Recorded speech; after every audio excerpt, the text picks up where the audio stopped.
update ng bayan. Maasahan anumang panahon. Magandang gabi po sa ating lahat. Narito ang update sa lagi ng panahon ngayong Huwebes, April 25, 2024 hanggang bukas, April 26, 2024. Sa ngayon ay ang easterlies pa rin ang dominanting weather system na nakakaapekto ngayon sa ating buong bansa.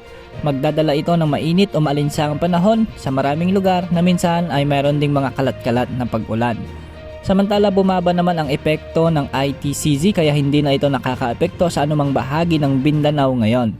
Para sa lagi ng panahon ngayon sa Luzon, asahan pa rin ang malinsangang panahon sa malaking bahagi ng Luzon maliban sa mga isolated thunderstorms na nakakaapekto sa bahagi ng Northern at Central Luzon, partikular sa Cagayan, Isabela, Quirino, Aurora, Nueva Ecija, Nueva Vizcaya, Tarlac, Pampanga, ilang bahagi ng Metro Manila, Laguna, Cavite, ilang bahagi ng Benguet at Mindoro provinces. Sa natitirang bahagi ng Luzon ay asahan naman ang maliwalas na panahon at mga isolated rains dahil pa rin sa easterlies. Ngayong gabi sa Visayas at Palawan ay may mga inaasahan ding pag-ulan dahil sa mga localized thunderstorms, ngunit mahihina at panandalian lamang ang mga ito. Sa natitirang bahagi naman ng Visayas ay asahan naman ang maliwalas na panahon ngayong gabi hanggang bukas ng umaga. Sa Mindanao ay mababa naman ang tsansa ng pag-ulan ngayon dahil sa unti-unting pagbaba ng ITCZ o ng Intertropical Convergence Zone na nagdala ng mga kalat-kalat na pag-ulan noong mga nakaraang araw. Bukas asahan muli ang pag-iral ng mga localized thunderstorms sa iba't ibang bahagi ng ating bansa, lalo na pagsapit ng hapon at gabi.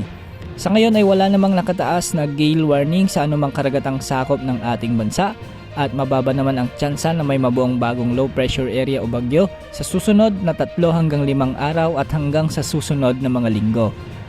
Narito naman ang heat index forecast ayon sa inilabas ng Pag-asa.